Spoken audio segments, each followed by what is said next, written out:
2025 का definite integration का बड़ा अच्छा क्वेश्चन है जी। इस क्वेश्चन में पता है let F be a real value continuous function, F real value continuous function where G of X is equal to this number पता है 0 to X T F of T D T, और G of X cube यहां पे पता है। हमें जो summation find out करना है आर टू 15 वो एफ का फाइंड आउट करना है, मतलब हमें इस टर्म से सबसे पहले एफ फंक्शन फाइंड आउट करना पड़ेगा। फंक्शन फाइंड आउट करना है, किस तरह से फाइंड आउट कर पाओगे, देखो इस चीज को सबसे पहले डिफरेंशिएशन करते हैं, मतलब किस चीज की, जी ऑफ एक्स की डिफरेंशिएशन करेंगे। g of x is equal to 0 to x t into f of t dt, f of t dt clear है। इसकी डिफरेंशिएशन करेंगे, क्यों करेंगे वो आपको समझ आ जाएगा। अब अगर इंटेग्रल टर्म की डिफरेंशिएशन करनी होती है तो हम इसमें क्या यूज करते हैं, लेबनिज थ्योरम। लेबनिज थ्योरम क्या होती है, क्या अगर हमें डिफरेंशिएशन करनी है तो पहले हम अपर वाली टर्म इसमें पुट करते हैं, v इसमें पुट करोगे तो f ऑफ v, फिर इस v की डिफरेंशिएशन dv बाई dx, फिर नीचे वाली टर्म u पुट करते हैं f ऑफ u, फिर नीचे वाली टर्म की डिफरेंशिएशन du बाई dx, ये होती है हमारी लेबनिज थ्योरम। तो इस केस को हम यूज करेंगे तो हमारा g डैश x किसके इक्वल हो जाएगा, g डैश x डिफरेंशिएशन करते हैं, x पुट करोगे x into F of x, x put हो गया ना, इंटू एक्स की डिफरेंशिएशन, अब x की डिफरेंशिएशन कितनी होगी 1, माइनस 0 पुट करोगे तो ये टर्म तो 0 ही हो जाएगी, 0 0 एफ ऑफ 0 भी 0 हो जाएगा क्योंकि डिफरेंशिएशन ऑफ 0 भी 0 ही हो जाएगी। तो ये सारी टर्म ही खत्म हो गई, हमारे पास जो g डैश x बच के आया है वो हमारे पास सिर्फ आ गया x into F of X, G dash X X into F of X आ गया। अब देखते हैं कि जो गिवन टर्म है g of X cube x6 plus X power 7, आप इसकी भी डिफरेंशिएशन कर दो ताकि दोनों को इक्वेट करके एफ ऑफ एक्स आ जाएगा। मतलब किस तरह से, अगर मैं इस पार्ट की डिफरेंशिएशन करूंगा g dash X cube into, ये तो हो गया ना डिफरेंशिएशन ऑफ g डैश, अब इस इंटरनल पार्ट की डिफरेंशिएशन एक्स क्यूब की differentiation 3x square is equal to x6 की differentiation 6x5 plus 7x6,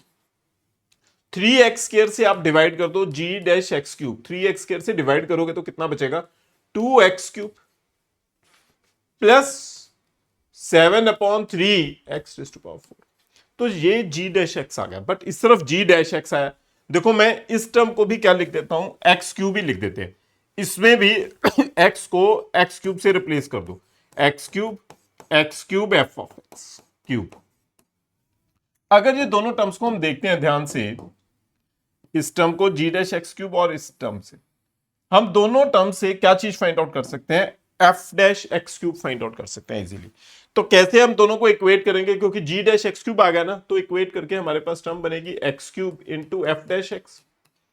is equal to 2x cube plus 7/3 X to power 4। X cube से divide कर दो, x cube से हम डिवाइड करेंगे तो क्या टर्म बन के आएगी, एक्स क्यूब से डिवाइड करो, F dash X cube, F dash x किसके इक्वल आ जाएगा, एफ डैश एक्स क्यूब आएगा, सॉरी यहां पे मैंने क्यूब नहीं लिखा, F dash X cube x3 divide करोगे तो रिमेनिंग बच जाएगा 2 प्लस 7/3, देखो ना एक्स क्यूब से नीचे डिवाइड करोगे, एक्स क्यूब खत्म, 2 बच गया, 7/3 एक्स पावर 1 बच गया। ये हमारे पास जो बन के आया एफ डैश एक्स क्यूब आ गया। अब हमें इसी टर्म के ऊपर समेशन लगाना, बस x को क्या लिख देना, r लिख देना। तो इसके ऊपर समेशन लगाओगे कहां से कहां तक, r इज इक्वल टू 1 से 15 तक एफ डैश आर क्यूब, मतलब ये कितना बन जाएगा, summation r is equal to 1 to 15 2 plus 7/3 r, यही टर्म बन के आ जाएगी। अब इस स्टेप का मतलब क्या है कि पहले वाली टर्म का मतलब क्या, summation of r is equal to 1 to 15 into 2 अलग कर दो, प्लस 7/3 बाहर आ जाएगा, summation of r is equal to 1 to 15 r अलग कर दो, कोई दिक्कत तो नहीं।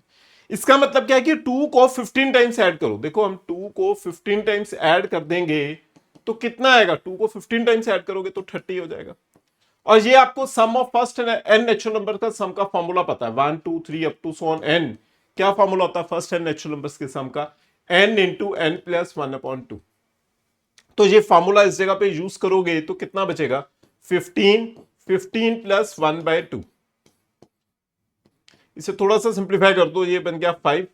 और ये 8 हो जाएगा, पता ना 16/2 8 हो गया पूरी टर्म कैंसिल करके, तो ये आ जाएगा 8 5 40 40 इंटू 7 280, तो 330 प्लस 280 हो गया, 30 प्लस 280 मतलब 310। तो देखो साफ ही दिखाई दे रही है ऑप्शन डी फाइनल आंसर है। बड़ा ही अच्छा सा क्वेश्चन था, अलग सा क्वेश्चन। Thank you students.